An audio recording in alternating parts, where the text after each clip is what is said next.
इस कार्यक्रम के पुण्यार्चक हैं श्री दिनेश सर्वेश अखिलेश पाटनी AUM कैपिटल कोलकाता। स्वर्गीय परम श्रद्धेय पंडित श्री रतनलाल जी बेनाड़ा की स्मृति में शंका समाधान के पुण्यार्चक है बेनाड़ा उद्योग limited in technical collaboration with NTE Korea AHL Jain group company. स्वर्गीय श्रीमती हेमलता बेन एवं इंद्रवदन चुन्नीलाल घिया, स्वाति एवं नीलेश घिया, अनीशी एवं Anish Ghiya. Vidyasagar consultancy, calibration of measuring instruments, HVAC validation, thermal mapping, office SF05 and 06, Shriji Gold, near Narayan Gurukul Circle, opposite Ballabh Duplex, Dabohi, Wagodia Ring Road, Vadodara 390025, Gujarat, India। Narendra Kumar Jain, Guru Kripa परिवार, रायपुर। श्री गणेश जी राणा, रेणु जी राणा, श्री मोहित जी राणा, नम्रता राणा, रघुराज एवं भरतराज राणा, पूर्णिमा handicrafts, Jaipur, Rajasthan. स्वर्गीय श्रीमती मंगला, स्वर्गीय श्री जम्बू कुमार गांधी की पुण्य स्मृति में श्रीमती कल्पना, धर्मपत्नी श्री भारत जम्बू कुमार गांधी, निवासी निमगांव, केतकी, तहसील इंदापुर, जिला Pune, Maharashtra. Creative seating systems, Pune.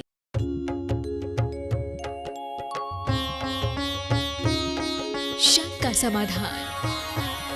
बोलिए श्रवण संस्कृति उन्नायक प्रातः स्मरणीय संत शिरोमणि परम पूज्य 108 आचार्य गुरुवर विद्यासागर जी महामुनिराज की जय जय जय।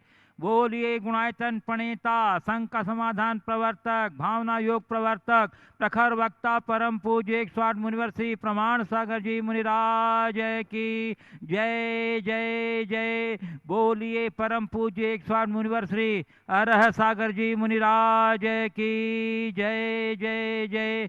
प्रिय बंधुओं, पारस चैनल, जिनवाणी चैनल एवं प्रमाणिक ऐप के माध्यम से प्रसारित होने वाले आज के शंका समाधान के कार्यक्रम से जुड़े देश एवं विदेश के सभी श्रद्धालुओं का धर्म प्रभावना समिति कटनी की ओर से हार्दिक हार्दिक अभिनंदन।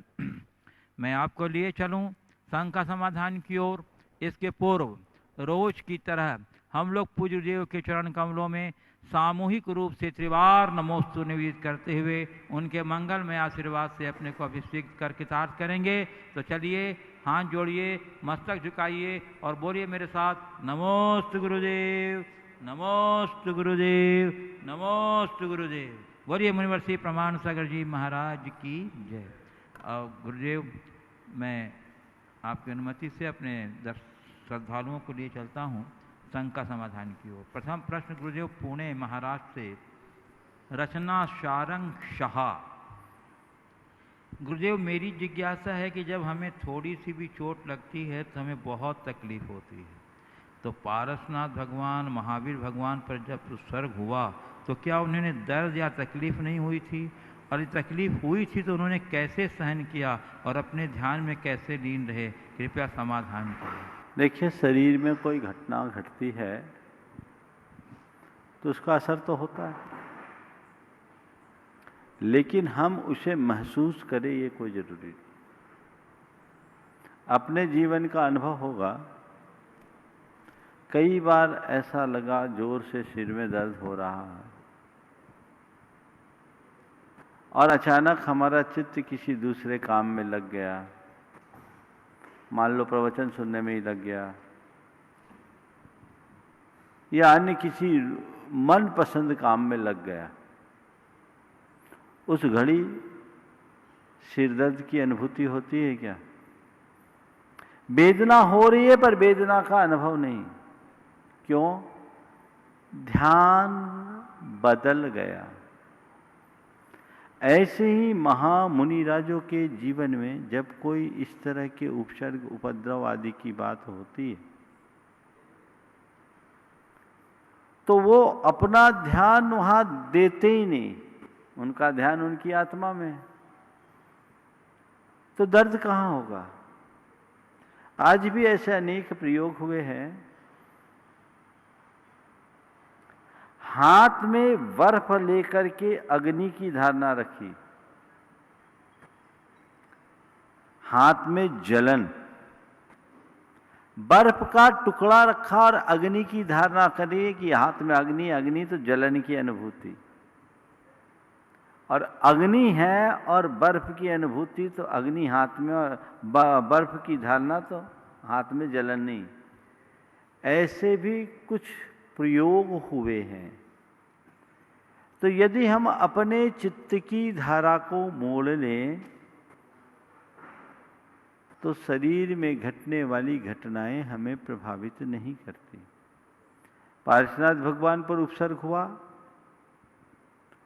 हमें आपको जैसे वो उपसर्ग होता हुआ दिख रहा है वैसे ही पार्श्वनाथ भगवान भी उसके केवल दृष्टा थे। उनका भेद विज्ञान बहुत उत्तम था। वे यही जान रहे थे कि ये सब कुछ इस शरीर के साथ घट रहा है और नाहम देहो कुतो व्याधि नाहम मृत्यु कुतो व्यथा न बालो न वृद्धो हम न युवै तानि पुद्गले। जब मैं देह नहीं तो मेरी मृत्यु कहाँ, और जब मुझे कोई बीमारी नहीं तो मुझे पीड़ा कहाँ। न मैं बाल हूं, न वृद्ध हूं, न युवा हूं, ये तो सब तन की परिणति है। ये ज्ञान का कमाल था। तो वे मात्र दृष्टा बन के रहे, इसलिए घटना घटने के बाद भी वे उससे अप्रभावित रहे। पूज्य गुरुदेव, कटनी से आकिंचन्य जैन मनीष जैन। महाराज श्री, मेरी जिज्ञासा ये है कि आकिंचन्य और अकिंचन दोनों का क्या अर्थ है, इनमें क्या अंतर है और इनमें से कौन सा नाम रखना योग्य है, कृपया समाधान। अकिंचन और आकिंचन्य में क्या अंतर है ना? तो अकिंचन के भाव का नाम ही आकिंचन्य है। समझ गए? किस मेरे पास न किंचना इति अकिंचना, कुछ भी नहीं है, ये अकिंचन है। और इस अकिंचन के भाव का नाम आकिंचन्य है। अकिंचन और आकिंचन में उतना ही अंतर है जितना मानव और मानवता में। भाव के अर्थ में यण प्रत्यय लगने से आकिंचन्य बन जाता है, तो वो अकिंचन का भाव है, आकिंचन्य। आपने पूछा है नाम क्या रखें, दोनों रख सकते हैं। मैं अकिंचन भी हूं, आकिंचन्य भी हूं। पूज्य गुरुदेव, मुंबई से सीए राकेश शाह। गुरुदेव, उस दिन आपने पानी के बारे में बहुत कुछ बता दिया था। कुछ प्रश्न दिमाग में रह गए थे, जो कि बिसलेरी बोतल का पानी है वह हमारे धर्म से त्याग करने को क्यों कहा है। वह पानी तो एकदम शुद्ध माना जाता है विज्ञान की दृष्टि से। वह वायु के कांटेक्ट में नहीं आता है और उसमें बैक्टीरिया पैदा न हो, उसके लिए उसको शुद्ध किया जाता है। तो वह शुद्ध हुआ, फिर क्यों त्याग करने को कहा है। दूसरा सवाल ये है कि वाटर प्यूरिफायर जो होता है उसमें पानी पीने के लिए हमारे धर्म में मना किया गया है, ऐसा कोई लोगों ने कहा है। वह मशीन नहीं लगानी चाहिए, तो इसका क्या कारण है गुरुदेव, उत्तर दें। देखिए, जो मिनरल वाटर की बोतल का पानी है वो शुद्ध हो सकता है, पर प्राशुक नहीं। हमारे धर्म में केवल शुद्धता की बात नहीं है, शुद्धता के साथ प्राशुकता की बात है। शुद्ध होने के साथ साथ प्राशुक भी होना चाहिए। जैन धर्म के अनुसार जल में जीव होते हैं। जल स्वयं जल का एक जीव है, लेकिन उसमें त्रसजीव भी होते हैं। तो उनको हमारे यहाँ विधिवत छानकर उसके मूल स्रोत में पहुँचाने की व्यवस्था है, और इसलिए हम लोग पानी छान करके पीते हैं। अब जिस तरीके का ये मिनरल वाटर आता है वो तो सब मशीनों से उसको प्यूरिफाई किया जाता है, लेकिन उसके साथ जो भावनात्मक करुणा जुड़नी चाहिए वो नहीं जुड़ती। इसलिए उस जल को शुद्ध होने पर भी प्रासुक नहीं माना जाता, माना उसमें बैक्टीरिया नहीं है, लेकिन उसकी प्रोसेस ऐसी है इसलिए वो हमारे लेने योग्य नहीं। इसी तरह वाटर प्यूरीफायर को न लगाने के पीछे भी कारण यही है कि उसमें हम बिन छानी नहीं कर सकते। पर एक दूसरी बात आज मैं कह रहा हूं, धर्म की बात जाने दीजिए, स्वास्थ्य की दृष्टि से आरओ आदि का पानी कभी नहीं पीना चाहिए। अनेक बार इसकी कई क्लिप्स सब जगह वायरल हुई है। आप जानते हैं कि ये सब तरह के मिनरल को ख़त्म कर देता है पानी में, जो कुछ भी उसके स्वाभाविक मिनरल होते हैं वो समाप्त होता है। इससे हमारी इम्यूनिटी भी कमज़ोर होती है, कैल्शियम की कमी होती है, अन्य मिनरल्स के कमी होने के कारण हमारे शरीर में अनेक प्रकार की बीमारियां उत्पन्न होती हैं। एक कैंसर विशेषज्ञ डॉक्टर ने मेरे पास एक क्लिप भेजी थी, डॉक्टर पीएन जैन ने भेजा था कि आरओ का पानी भूल करके नहीं पीना चाहिए। ये वैज्ञानिकों का रिसर्च है, तो धर्म की बात जानने दीजिए। आप उस रिसर्च को पढ़िए, सारे सोशल मीडिया में ये बात फैली है, आपने भी शायद देखा होगा, सुना होगा, नहीं है तो उसे सर्च कीजिए और इससे परहेज कीजिए। आज के समय में शुद्ध पानी अगर आप पीना चाहते हैं तो सबसे शुद्ध पानी बरसात का पानी है, वो अमृत है, 50 साल तक खराब न होने वाला है, बशर्ते आप उसे सही तरीके से संग्रहित करें और सही तरीके से संरक्षित करके उसका इस्तेमाल करें। अनेक बार इस विषय में मैंने बात की है। तो बरसात का जल अमृत है, वर्षांबु जलम अमृतम, वर्षांबु अमृतम, ऐसा कल्याणकारक में भी लिखा और उसे प्रासुक कहा है। हमें उस तरह के जलों का प्रयोग करना चाहिए और कई लोगों ने ऐसा करना शुरू भी कर दिया। तो आरओ के जल के विषय में या अन्य वाटर प्यूरिफायर के जल के विषय में स्वास्थ्य संबंधी दृष्टि से भी विचार करना चाहिए। आजकल तो विज्ञापन का जमाना है, बढ़ चढ़ करके इनका विज्ञापन आता है और आप लोग इनका प्रयोग करने लगे तो उसके दूसरे परिणाम भी आने लगे हैं। शरीर में मिनरल्स की कमी, उसके पीछे एक बड़ा कारण आरओ का पानी भी है। पूज्य गुरुदेव, सिंघाना जिला धार से श्री सुरेश गंगवाल कह रहे हैं, गुरुवर जब सज्जनता दूषित होने लगे और दुर्जनता पूजित होने लगे तो गुरुवर उस परिस्थिति में सज्जन साधु पुरुषों को भी क्या आवेगों का आश्रय लेना चाहिए या तटस्थ भाव से उस स्थिति में अपने आप को स्थिर बनाए रखना चाहिए? कृपया जिज्ञासा का समाधान। सज्जनता दूषित हो और दुर्जनता पूजित हो, उस घड़ी में साधु संतों को आवेश में आना चाहिए या आवेश प्रकट करना चाहिए अथवा तटस्थ रहना चाहिए, दोनों स्थितियां हैं। हमारे यहाँ एक कहा गया, माधस्थ भावम विपरीत वृत्तों। अगर विपरीत वृत्ति वाले लोग हैं तो उस घड़ी हमें माधस्थ भाव रखना चाहिए। और दूसरी तरफ यदि ऐसा लगता है कि इससे धर्म का नाश हो, क्रिया का ध्वंस हो, तत्व का विप्लव हो, तो वहाँ जरूरत पड़ने पर अपनी मर्यादा त्याग करके भी बोलने का विधान है।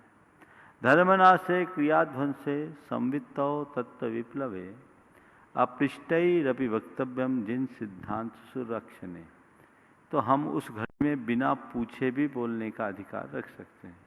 इसलिए दोनों स्थितियां हैं। सामान्य स्थितियों में तो हमें माध्यस्थ ही होना चाहिए, लेकिन ऐसा लगे कि ऐसा प्रतिवाद न करने का परिणाम महाभयानक होगा और अनेक लोग उससे अनेक लोगों का नुकसान होगा, तो उस घड़ी में सज्जन भी प्रतिवाद कर सकते हैं।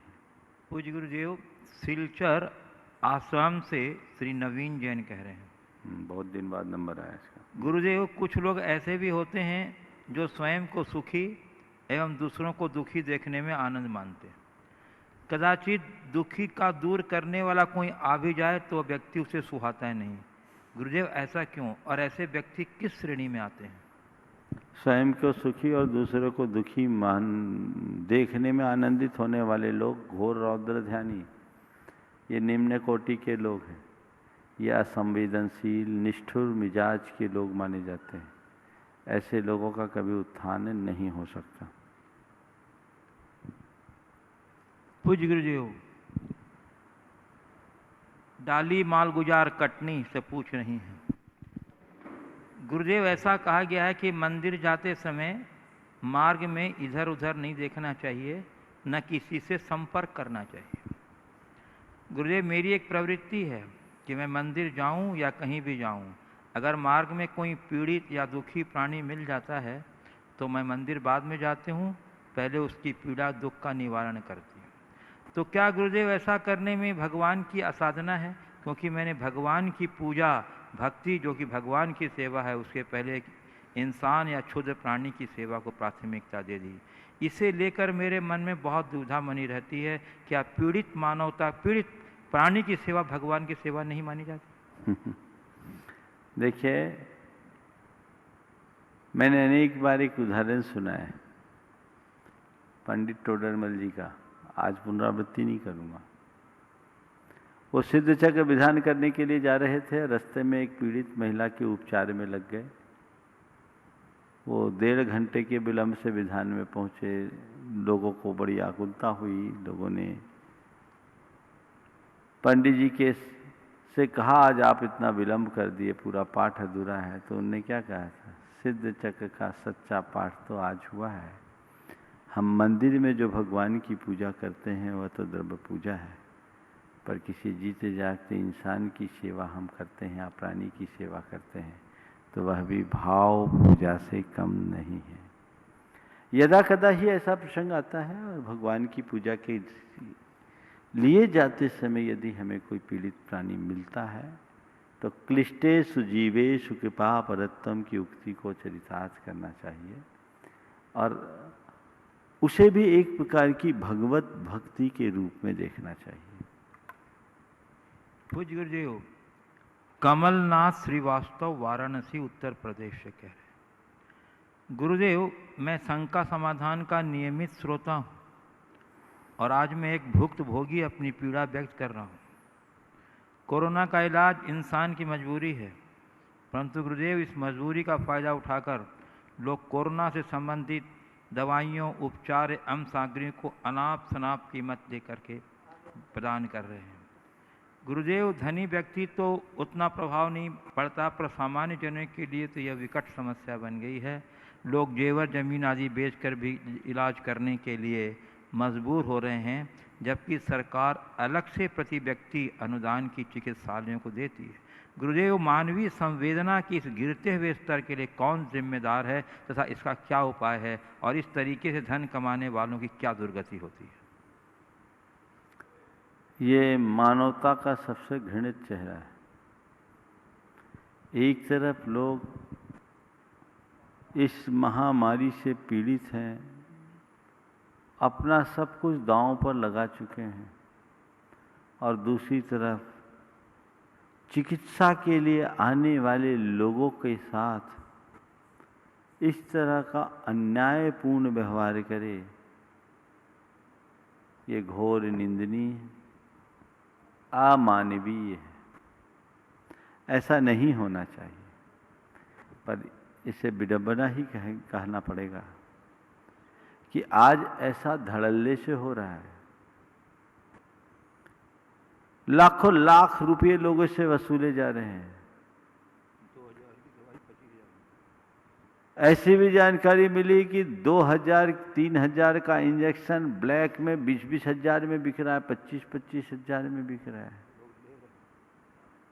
मानवता तो कहती है ऐसे मौके पर तुम मुफ्त में बांट दो अगर तुम समर्थ हो तो, लेकिन अनाप शनाप पैसा वसूलना महापाप है।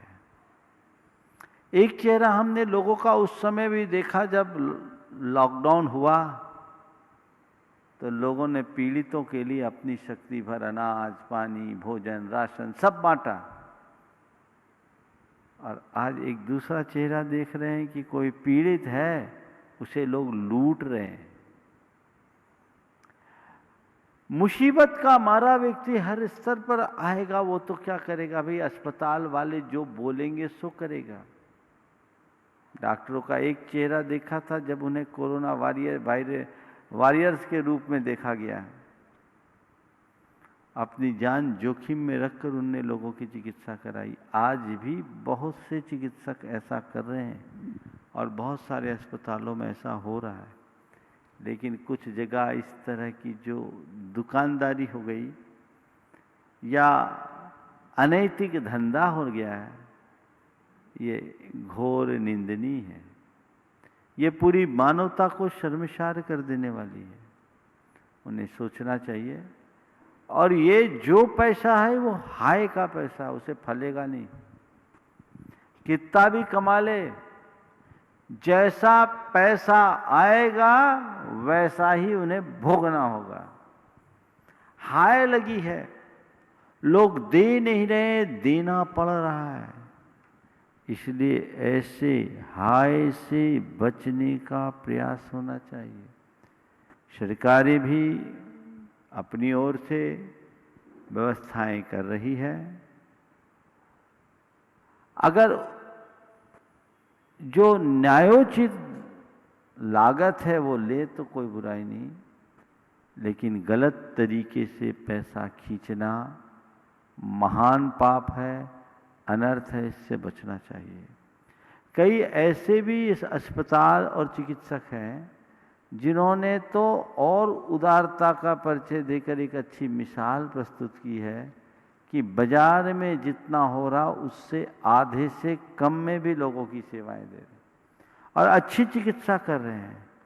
दूसरी ओर ये भी, दोनों चेहरा हमारे सामने है। हमें ऐसे लोगों को समझाने की कोशिश करनी चाहिए, उन्हें जगाना चाहिए, चेताना चाहिए कि आखिर पैसे के पीछे ऐसे अनर्थ का क्या परिणाम होगा। थोड़ा विचारो, कल कहीं तुम्हारे ऊपर ऐसा संकट आया और तुम्हारा घर परिवार उजड़ गया तो इस पैसे का क्या मूल्य रहेगा। लोगों को सोचना चाहिए। हजारों हजार करोड़ के धनी इस दुनिया से चले गए, सब छोड़ के गए। तुम भी अगर अनुचित तरीके से जोड़ोगे तो जाना तो छोड़ के ही है, पर इसके साथ जुड़ा हुआ पाप न जाने कितने जन्मों तक पीछा करेगा। इसलिए हमें ऐसी प्रवृत्ति पर तत्काल अंकुश लगाना चाहिए। पूज्य गुरुदेव, इसके साथ मैं एक बात जरूर कहूँगा कि जो चिकित्सक, मैं इसमें पूरी की पूरी चिकित्सा व्यवस्था को कटघरे में नहीं खड़ा कर रहा हूँ, पर चूंकि ऐसा हो रहा है जैसा सवाल उठाया, वाराणसी से ये सवाल आया, लेकिन ये कमोबेश पूरे देश में है। जो भी है वो सही तरीके से चिकित्सा करे, मानवता के मसीहा बने, कलंक नहीं। पूज्य गुरुदेव, मंडला मध्य प्रदेश से गुणायतन ट्रस्टी ममता राजकुमार और उनके और पुत्र वगैरह पूछ रहे हैं, महाराज जी कहीं पढ़ा था कि सादगी परम सौंदर्य है, क्षमा उत्कृष्ट बल है, विनम्रता सबसे अच्छा तर्क है और अपनापन सबसे अच्छा रिश्ता है। महाराज श्री यह वक्तव्य हमें क्या शिक्षा देता है, कृपया बताइए। एक बार और बोलिए। गुरुदेव, कहीं पढ़ा था कि सादगी परम सौंदर्य है, क्षमा उत्कृष्ट बल है, विनम्रता सबसे अच्छा तर्क है और अपनापन सबसे अच्छा रिश्ता है। महाराज श्री यह वक्तव्य हमें क्या शिक्षा देता है? सादगी उत्तम तप, सादगी परम सौंदर्य, विनम्रता उत्तम तप, क्षमा उत्कृष्ट बल, क्षमा उत्कृष्ट बल, और विनम्रता सबसे अच्छा तर्क, हाँ, और अपनापन सबसे अच्छा रिश्ता। तो पूछना क्या चाहिए, तो व्हाट्सएप की बातें हैं, इससे यह अच्छे वक्तव्य हमें क्या शिक्षा देता बस है? जो दे रहा उसको अपना लो, उसमें सवाल क्या है। ये सब व्हाट्सएपों में जो चलते हैं ना, वही लिख के भेज देते हैं लोग, थोड़ा देख लिया करो, छटनी के दिमाग तो लगाओ, सवाल करो। ये तो इतनी अच्छी बात बताई गई है, जीवन का यथार्थ है, उसे आत्मसात करो। पूज्य गुरुदेव, रीठी कटनी से कुमारी मयूरी जैन पूछ रही हैं, घर से छोटा दरवाज़ा, दरवाजे से छोटा ताला और ताले से छोटी चाबी, पर छोटी सी चाबी से पूरा घर खुल जाता है। तो इसी तरह महाराज जी अपने छोटे छोटे विचारों से अपने जीवन में बड़ा बदलाव नहीं ला सकते हैं? ला सकते हैं, अगर घर, दरवाज़ा, ताला और चाबी से सीख लें। विचार छोटे बड़े नहीं होते, विचारों के साथ जुड़ी हमारी भावनाएं छोटी बड़ी होती है। एक छोटा सा विचार भी हमारे जीवन में आमूलचूल परिवर्तन कर सकता है। वस्तुतः वही विचार हमारे काम का है जो हमारे अंतर मन को स्पंदित करे। हम छोटे से विचार से भी बड़ा बड़ा काम कर सकते हैं और उस दिशा में हमें सतत प्रयत्नशील रहना चाहिए। पूज्य गुरुदेव, नागौद जिला सतना से स्पर्श जैन कह रहे हैं, गुरुदेव मैं आज आपसे बड़ा ही भावनात्मक प्रश्न करने जा रहा हूं गुरुदेव, जो मेरे जीवन से जुड़ा हुआ है। मेरा प्रश्न यह है कि मुनि बनने में मोक्ष तो है, परंतु पाप भी है। वो इसलिए महाराज जी, क्योंकि जब हम मुनि बनते हैं तो हम वो सब भूल जाते हैं जो हमारे माता पिता ने हमारे लिए किया। महाराज जी, जिस माँ ने हमें जन्म दिया और जिस पिता ने हमें दुनिया को देखना सिखाया, हम उनकी बस अपना कल्याण करने के लिए कैसे छोड़कर चले जाएं? यह तो हमारा स्वार्थ है ना। कहते हैं माता पिता का कर्ज चुकाया नहीं जा सकता, परंतु हम उनको उनके बुढ़ापे में सहारा तो दे सकते हैं। और जब हम दीक्षा ले लेते हैं तो हमारे माता पिता 2 पल के लिए अपने आंसू थाम लेते हैं, परंतु उनको भी आखिर में दुख तो होता ही है ना कि मेरा बेटा मुझे छोड़कर चला गया।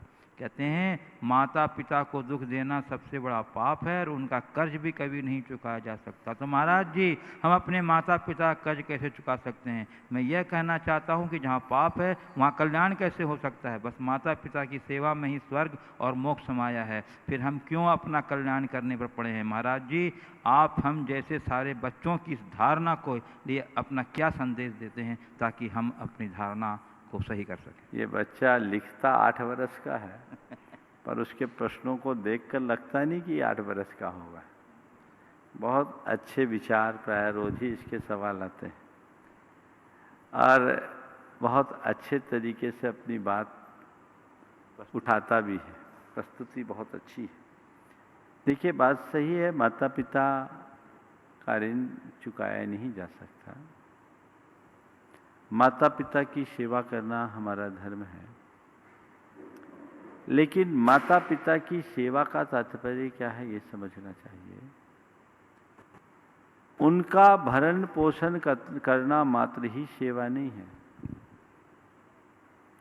उनके गौरव और बहुमान को बढ़ाना भी बहुत बड़ी सेवा है।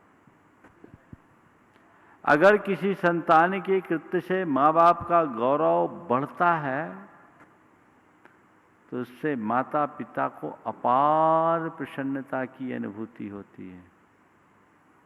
एक संतान जीवन भर माँ बाप की सेवा करके जो खुशी माँ बाप को नहीं दे पाता, वही अपने किसी श्रेष्ठ कर्म से जब कोई अच्छा कर्म करता है और माँ बाप की सराहना होती कि देखो उनका बेटे ने कितना बड़ा काम किया, तो माता पिता की खुशी का कोई पारावार नहीं होता। दीक्षा लेने में कोई पाप नहीं है, अपने माँ बाप से भी पूछ लेना। मोही होंगे तो कहेंगे बेटा पाप है, और ज्ञानी होंगे तो कहेंगे बेटा रास्ता साफ है, हम तो फंस गए, तू निकल जा। कोई किसी का करने वाला नहीं है। हम फंस गए, तुम निकलते हो तो तुम्हारा गौरव है, तुम निकल जाओ, क्योंकि संसार में कोई सार नहीं है। जहाँ तक किसी के करने न करने का है, क्या भरोसा मैं तुम्हें अपनी बुढ़ापे की लाठी मान करके रहूं। पर कई बार ये भी देखने में आया है कि बाप ही बेटे की चिता में आँच दिया है, पिता पुत्र की चिता पर आँच दिया है। ऐसे आए दिन घटनाएं घटती है। किसकी कितनी आयु है कौन जानता है, कब किसका नंबर लग जाए इसे कौन जानता है। इसलिए बेटे तुम्हें निकलना है, निकलो, तुम अपनी आत्मा का कल्याण करना। ये तो नदी नाव संयोग है, हम समर्थ हैं और तुम निकलो, हम भी तुम्हारे पीछे लग जाएंगे। एक व्यक्ति अगर दीक्षा लेता है तो पूरे कुनबे का उद्धार हो जाता है, उसके निमित्त से सारा कुनबा सुधर जाता है। इतना बड़ा बदलाव होता है। इसलिए अगर तुम्हारे निकलने के भाव होंगे ना तो घबराना नहीं। जिस दिन निकलोगे उस दिन माँ बाप थोड़े आंसू बहाएंगे और निकल जाओगे, उसके बाद तुम पर उन्हें गर्व होगा कि हमारा बेटा आज जगदोद्धारक बन गया है, ये ऐसा सपूत हमने जना है, ये हमारा सौभाग्य है। तीर्थंकर तो इकलौते होते हैं, उनके कोई भाई बंधु नहीं होते, लेकिन वे भी जब वैराग्य के पथ पर आगे बढ़ते हैं तो उससे उनके माँ बाप का भी गौरव बढ़ता, उनकी भी पूजा होती है और उनका भवोद्धार होता है। इसलिए इसमें कुछ सोचने जैसी बात नहीं है। ज़्यादा दिमाग, एक और बताए दे रहा हूँ, इतना दिमाग चलाओगे तो मुनि नहीं बन पाओगे। थोड़ा कम चलाओ, समझ गए। ज़्यादा बुद्धि बहुत उथल पुथल मचाती है। यहाँ तो निर्णय लो और आगे बढ़ो। दिमाग का वही उपयोग करो जहाँ आवश्यकता है। पूज्य गुरुदेव, गढ़ा कोटा मध्य प्रदेश से गुणायतन के शिरोमणि संरक्षक श्रीमती शिल्पी अनुराग सोधिया नमोस्तु पूर्वक कह रहे हैं, गुरुदेव बेटी दिवस की आज दे रहे हैं सभी शुभकामनाएं। हर किसी को लग रहा है कि हम पीछे न रह जाएं। व्हाट्सएप, बेटी दिवस है जी, व्हाट्सएप में बढ़िया से बढ़िया मैसेज और स्टेटस की लग रही है होड़। हर कोई जीतना चाहता है ये दौड़। हर रिश्तों के दिवस मनाने का चला है ऐसा ट्रेंड, खुद को मॉडर्न दिखाने का बना है ऐसा ब्रांड। महाराज जी ये सब तो है वर्चुअल, कैसे मनाएं हम बेटी दिवस रियल। फिर बेटी अपनी हो या पराई, समाज हर बेटी को दे सके बेटी दिवस की बधाई। गुरुदेव सही दिशा बोध देकर युवा पीढ़ी को मार्गदर्शन दें। देखिए आजकल ये बड़ा विचित्र चलन है, हर चीज़ के लिए एक एक दिवस करो, दूसरे दिन भूल जाओ। क्योंकि हमने इतने सारे दिवस मना लिए कि दिवस मनाते ही काम खत्म।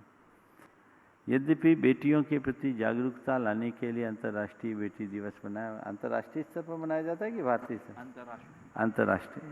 अंतर्राष्ट्रीय स्तर पर ये मनाया जाने लगा है और ये मीडिया की देन है। हमारे देश में बेटी को जो स्थान दिया वो बेटों को नहीं मिला।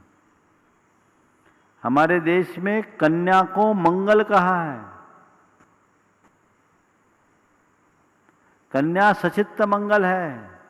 आज भी कोई मांगलिक कार्य होता है तो किसको खड़ा किया जाता है? लड़कों को कि कन्याओं को? कुछ परंपराओं में कन्या भोज कराने की प्रथा भी है। तो इससे ऊंचा स्थान बेटी का क्या होगा? ये बात और है कि आधुनिकता की इस दौड़ में दहेज आदि कुप्रथाओं के कुपरिणाम से बेटियों के साथ जन्म के पहले से ही जुल्म हुआ और उन्हें पेट से ही सीधा परलोक पहुंचा देने की होड़ लग गई। नतीजा ये निकला कि बेटी और बेटों के बीच में लिंगानुपात बिगड़ गया। अब पुनः एक जागरूकता आई है,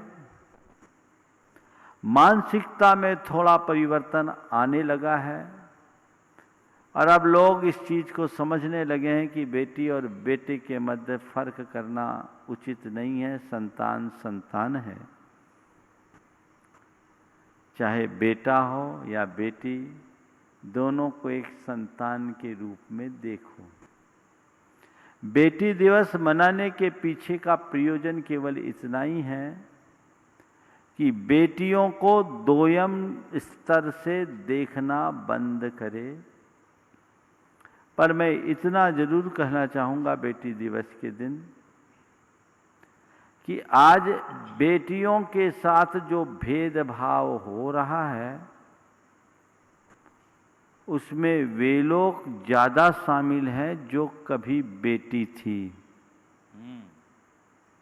मेरी बात हो सकता है कड़वी लगे और चुभे, लेकिन ये बड़ा यथार्थ है। बेटी हो गई, बेटा नहीं हुआ तो मुंह बन जाता है। बेटी नहीं हुई, बेटा नहीं हुआ, बेटी हो गई, मुंह बन जाता। बेटी हुई, खुशी नहीं होती, ऐसा लगता है कि कोई अवांछित मेहमान आ गया। ये महिलाओं में ज्यादा। एक बड़े परेशान थे दंपति को संतान नहीं था, संतान हुई, बेटी हो गई। अब परेशान है, महाराज बेटी हुई, बेटा नहीं हुआ, ये क्या है? और उसमें महिलाओं में ये ज्यादा है जो खुद कभी बेटी थी। पुराने सर्वे बताते हैं गर्भपात के जितने भी घटनाएं हुई है भ्रूण परीक्षण के उपरांत, उसमें भी महिलाओं की भागीदारी ज्यादा रही है। बेटी नहीं चाहिए। कौन कह रही है? जो कभी बेटी थी।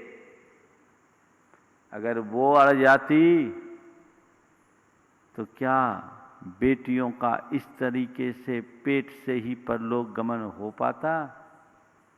आज भी जो करा रही है, कराने वाले कौन है? दूसरे प्रेशर दे, लेकिन है किसके पेट में? उसके जो कभी एक बेटी थी। तो वो बेटी के गौरव को पहचाने, बेटियों को जन्म दे, अच्छे संस्कार दे, जीने का अधिकार दे और जीवन पर्यंत संरक्षण दे। आज बेटी पढ़ाओ बेटी बढ़ाओ का नारा बहुत तेजी से गूंज रहा है, लेकिन हमें चाहिए कि हम बेटियों की मर्यादाओं को भी सुरक्षित रखें। बेटियों को पढ़ाने और बढ़ाने के नाम पर मर्यादाओं का जो खुला उल्लंघन हो रहा है, इसने पूरी नारी जाति के लिए एक बहुत बड़ा संकट खड़ा कर रखा है। मर्यादाओं की रक्षा होनी चाहिए और बेटियों को पढ़ लिख करके योग्य और सुशिक्षित होना चाहिए, पर उन्हें बेटी रहना चाहिए, बेटा नहीं बनना चाहिए। महाराज आप कहां पुरानी बातें कह रहे हो? नहीं, वो बेटी बने, बेटा ना बने। मेरी नजर में बेटी बेटा से कहीं कम नहीं, कई जगह तो कई मामलों में 2 कदम आगे है। वो बेटा बनने की कोशिश क्यों करती है? क्या बेटी अपने आप में कम है?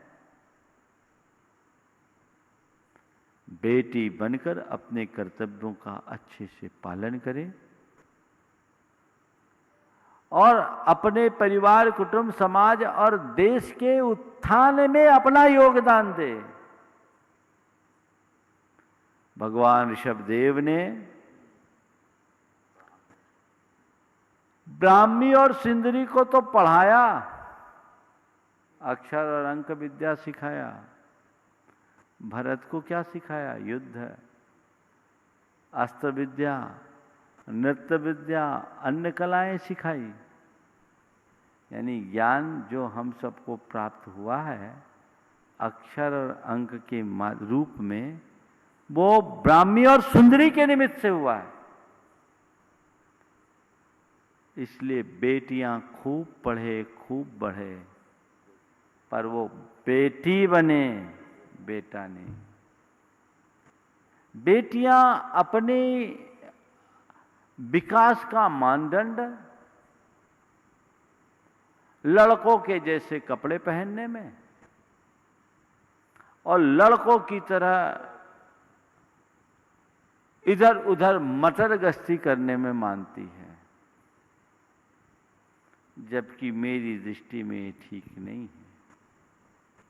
वे अपने भीतर नारियोचित गुणों का विकास करे, नारित्व की कसौटी में खरे उतरे, अपने गुणों और कलाओं का विकास करके पूरी मानव जाति को एक प्रकाश दे। इसमें उनका सही विकास है, उस तरफ जाए। ऐसा करके जैसा आज वो कर रही है, वो मॉड बन सकती है, मॉडर्न कहला सकती हैं, लेकिन एक आदर्श कन्या नहीं बन सकती। और जो आदर्श बनेगी वे ही आदर्श उपस्थित कर सकती हैं। इसलिए हमें सही आदर्श अपनाने का प्रयास करना चाहिए और उस आदर्श मार्ग पर चलना चाहिए। पूज्य गुरुदेव श्री प्रकाश जी पाटनी, अजमेर, राजस्थान से कह रहे हैं, गुरुदेव मेरी शंका आज के प्रवचन से जुड़ती हुई है। जल्दी जागना हमेशा फायदेमंद होता है, चाहे निद्रा से हो या फिर अहम से या वहम से। गुरुदेव निद्रा से तो जगाया जा सकता है, अहम और वहम से जगाने हेतु किस प्रकार का प्रयास होना चाहिए? गुरुदेव कृपया मार्गदर्शन करें। निद्रा से जगाया जा सकता है, अहम और वहम से कैसे जगाया जाए? देखिए, अहम और वहम भी एक प्रकार की निद्रा है। निद्रा से जगाने के लिए क्या करना पड़ता है? अलार्म लगाना पड़ता है, टेर लगानी पड़ती है, चद्दर खींचनी पड़ती है, और ज़्यादा नींद है तो पानी का किंचा डालना पड़ता है, तब आदमी नींद से जगता है। अहम और वहम के से अगर व्यक्ति को बचाना है, जगाना है, तो हमें उस निद्रा को तोड़ने के लिए उन्हें जीवन की वास्तविकता का बोध कराना होगा, तत्वोपदेश की अलार्म बजानी होगी, जीवन की नश्वरता की घंटी बजानी होगी। ऐसे व्यक्ति के आगे मौत की घंटी बजा दो, अहम पल पल में दूर हो जाएगा। ऐसे व्यक्ति के सामने यदि हमने थोड़ा वास्तविकता का दर्पण दिखा दिया तो उसका वहम पल में दूर हो सकता है। हमें उसे उत्प्रेरित करना होगा। जैसे नींद से जगाने के लिए व्यक्ति को टेर लगानी पड़ती है, वैसे ही अहम और वहम से जगाने के लिए भी उसे उपदेशों की टेर देनी पड़ती है। पूज्य गुरुदेव, अब मैं चाहता हूं कि परम पूज्य मुनीश्वर अरहत सागर जी महाराज। नमोस्तु महाराज श्री। हर व्यक्ति तनाव से संक्रमित होता है, तो जीवन में साम्य भाव को कैसे जगाएं और तनाव को कैसे भगाएं, तो मेरा पूछना है कि भावना योग के माध्यम से क्या कमांड दे सकते हैं? इस संबंध में कृपया बताने की कृपा करें। बहुत अच्छी बात महाराज जी ने उठाई है, कल भी उठाई थी, लेकिन कल समयाभाव था। आज विमल जी ने बिल्कुल समय पर उन्हें निवेदन किया है। मैं मानता हूँ ये सवाल महाराज जी ने अपने लिए नहीं पूछा, नहीं तो आप लोग कहोगे कि देखो महाराज को इतना भी पता नहीं कि महाराज तनाव में रहते हैं क्या। महाराज तनाव में नहीं है, महाराज तो नाव में है, प्रसन्न है, प्रसन्न हर पल। जो धर्म की नाव पे सवार है उसको तनाव नहीं होता। महाराज जी का जो भी सवाल है वो आप लोगों के लिए, आप लोगों की तरफ से पूछ रहे हैं। देखिए, सबसे पहले तनाव क्या है, तनाव कब होता है इसे जानो। तनाव का मतलब है टेंशन। ये क्या है? परिस्थिति और मनस्थिति के मध्य बने हुए असंतुलन का परिणाम तनाव है। परिस्थितियां कुछ हो, मनस्थिति कुछ हो, सिचुएशन कुछ है, इमोशन कुछ है, हम चाह कुछ रहे हैं और हो कुछ रहा है। जो हो रहा है हम चाह नहीं रहे, और जो चाह रहे हैं वो हो नहीं रहा है। तनाव। तो परिस्थिति और मनस्थिति के मध्य जब सामंजस्य नहीं बैठ पाता तो तनाव उत्पन्न होता है। तो इसी वाक्य में तनाव को दूर भगाने का समाधान भी सन्निहित है। क्या करो? परिस्थिति और मनस्थिति के मध्य सामंजस्य बिठाने की कला सीख लो। महाराज वो कला कैसे सीखें? तो देखो भाई, परिस्थिति तो तुम्हारे हाथ में नहीं है। अब रात होने वाली है किसी की ताकत की अंधेरा अच्छा नहीं लगता, रोक दो? नहीं है ना। रात को रोकने की ताकत हमारे पास नहीं है, लेकिन अंधेरे को भगाने की क्षमता तो हमारे पास है ना। रात नहीं रोक सकते, अंधेरे को हम भगा सकते हैं। ठीक है, रात आई है, कोई बात नहीं, हमारे पास उजाला के लिए लाइट है, दिया है, उसके प्रकाश में हम अपना काम कर सकते हैं। माना सूरज का उजाला सब दिशाओं में है, दिगंत तक। मेरे ये लाइट की रोशनी थोड़ी सी जगह में है, पर मेरे लिए वो पर्याप्त है। अब मेरे पास और कोई दूसरा उपाय नहीं, पूरी रात को इसी के सहारे बिताना है। इतनी सी लाइट भी रात को काटने के लिए बहुत बड़ा सहारा है। ये तो बड़ी है। एक टिमटिमाते दीप के बल पर हम पूरी रात को आनंद के साथ बिता सकते हैं। गुरुदेव का एक बड़ा प्यारा हाइकू है, टिमटिमाते दीप को भी देख, भागती रात, रात भागती। या टिमटिमाते दीपक को भी देख, रात भाग जाती। इस आशय का 2 हाइकू है। तो वो दीपक मेरे पास है, मुझे उस दीप से, उस दीप के प्रकाश से रात गुजारनी है। नहीं, मुझे तो सूरज का उजाला चाहिए। तो रोते रहोगे। अभी सूरज मेरे पास नहीं है, मेरे हाथ में नहीं है, ये दिया है, मुझे इसे स्वीकारना होगा। तो जो मनुष्य जीवन की वास्तविकता को समझते हुए जीवन में घटित संयोगों को अपनी नियति मानकर स्वीकारता है, वो कभी परिस्थितियों का रोना नहीं रोता, परिस्थितियों को कोसता नहीं। चाहे जैसी स्थिति हो, सहज भाव से स्वीकार करता है। उसकी मनस्थिति बड़ी सहज बन जाती है, और जिसकी मनस्थिति सहज हो जाती है उसके मन में कभी तनाव उत्पन्न हो ही नहीं सकता। तो परिस्थितियों के साथ सामंजस्य बना करके जीना सीखिए। उसके लिए वास्तविकता का ज्ञान, कर्म सिद्धांत पर विश्वास, सकारात्मक सोच और आत्मविश्वास से लवरेज होने की जरूरत है। अब क्या होगा, अब क्या होगा, अब क्या होगा? जो होगा सो होगा।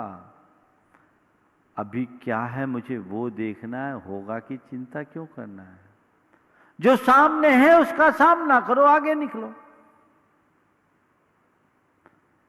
सामंजस्य बना करके जीने की कला विकसित कीजिए, तब जीवन में आनंद आएगा। और तनाव से बचने के लिए भावना योग तो बहुत अच्छा माध्यम है। हजारों लोगों का तनाव भावना योग से दूर हो गया, डिप्रेशन दूर हो गया। हर किसी का हो सकता है, महाराज जी ने कहा, महाराज भावना योग का कमांड बता दो। 2 कमांड है जो आपको तनाव से पूरी तरह मुक्त करेगा। मैं सहज हूँ, मैं सहज हूँ, या मुझे सहज रहना है, मुझे सहज रहना है, मुझे सहज रहना है, मुझे सहज रहना है, मुझे सकारात्मक रहना है, मुझे सकारात्मक रहना है, मुझे सकारात्मक रहना है। तनाव की घड़ी में कई लोगों को अधीरता हो जाती, इम्पेशेंस हो जाता है। उन्हें मुझे पेशेंस, मुझे धीरज रखना है, अंग्रेजी ठीक नहीं, मुझे धीरज रखना है, मुझे धीरज रखना है, मुझे सहज रहना है, मुझे धीरज रखना है, मुझे शांत रहना है। ये कोई भी कमांड रखो, ये कमांड तनाव को दूर करके तुम्हारे जीवन के उद्धार के लिए पार लगाने को नाव बन जाएंगे। समझ गए? अच्छा। तो इनको आप अपनाएंगे, जीवन धन्य कर पाएंगे। एक प्रश्न और छोटा सा। मैं कुछ यहाँ उपस्थित जिज्ञासुओं को, कल की पेंडिंग है। श्री गुणायतन ट्रस्टी श्रीमती कीर्ति मुकेश जैन, मेट्रो दिल्ली। कीर्ति, और उसके बाद तैयार रहेंगी अंजू जैन, गुरुग्राम, गुणायतन ट्रस्टी, हरियाणा। नमोस्तु गुरुदेव। अच्छा। यह प्रश्न कुणाल का है। हर बंदे की एक कहानी है, हर बंदे ने बोली अपनी जुबानी है, हर उस कहानी से बनी एक दुनिया है, इस दुनिया में जितने लोग हैं उतनी कहानी है। गुरुदेव, उसका प्रश्न है कि हमारी रियलिटी हमारे बिलीफ और कल्चर से बनी है, और हमारे बिलीफ और कल्चर से, कल्चर, हाँ, और दूसरे व्यक्ति की रियलिटी उसके बिलीफ और कल्चर से बनी है। जब हम किसी को अपनी रियलिटी समझाने की कोशिश करते हैं या कोई हमें अपनी रियलिटी समझाने की कोशिश करता है, तो हम इसलिए नहीं समझ पाते क्योंकि हमारे बिलीफ और कल्चर अलग अलग हैं। तो हम गुरुदेव कैसे इन चीज़ों से ऊपर उठकर कैसे अपने आसपास के लोगों की रियलिटी को समझने की कोशिश करें और कैसे अपनी रियलिटी औरों को समझाने की कोशिश करें? देखिए, हमें किसी की रियलिटी को समझने की ज़रूरत नहीं है और किसी को रियलिटी समझाने की ज़रूरत है। हमें स्वयं की रियलिटी को जानने की ज़रूरत है। जैन धर्म में कहा कि सबसे पहले अपनी बिलीफ को सुधारो, राइट बिलीफ होना चाहिए। राइट बिलीफ का मतलब क्या है? सम्यक दर्शन। सम्यक दर्शन का मतलब क्या है? अपनी रियलिटी की पहचान। यथार्थता मैं कौन हूं? जो मुझे मेरे कल्चर से मिला है, जो मेरे जन्मगत संस्कार से और जो मेरा बिलीफ बना हुआ है, तो ऊपरी है, तो सब सांप्रदायिक है, हर किसी का अपना है।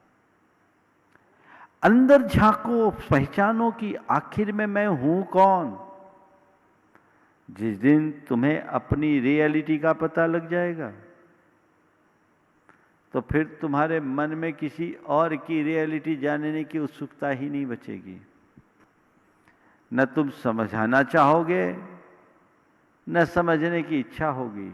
हाँ, कोई समझने को इच्छुक होकर आए तो तुम उसे सहज भाव से समझाने में समर्थ जरूर हो सकोगे। तो अपनी रियलिटी को पहचानो, अपनी बिलीफ को सही बनाओ। अपनी बिलीफ को सही बताना सरल है, पर सही बिलीफ जगाना बहुत कठिन है। राइट बिलीफ, सम्यक दर्शन, ये बड़ा गहरा शब्द है।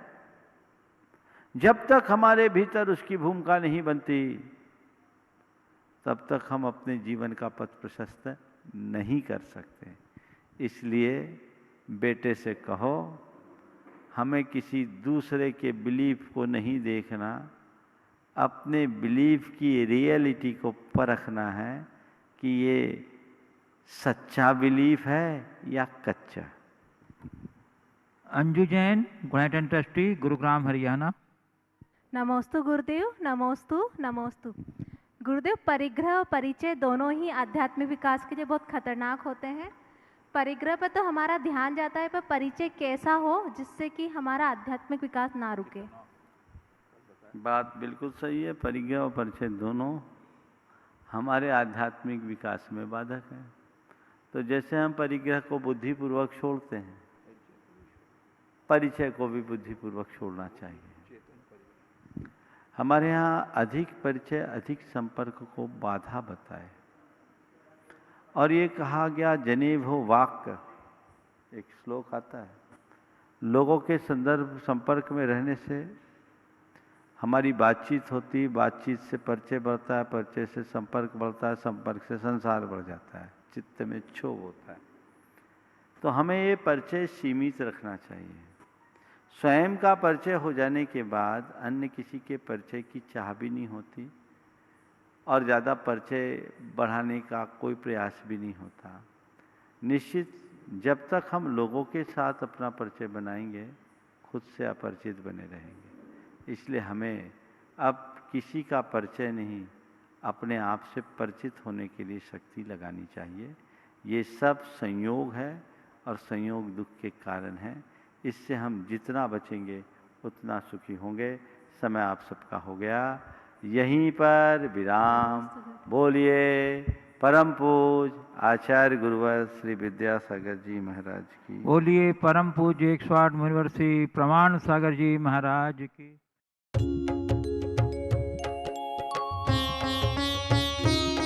शंका समाधान।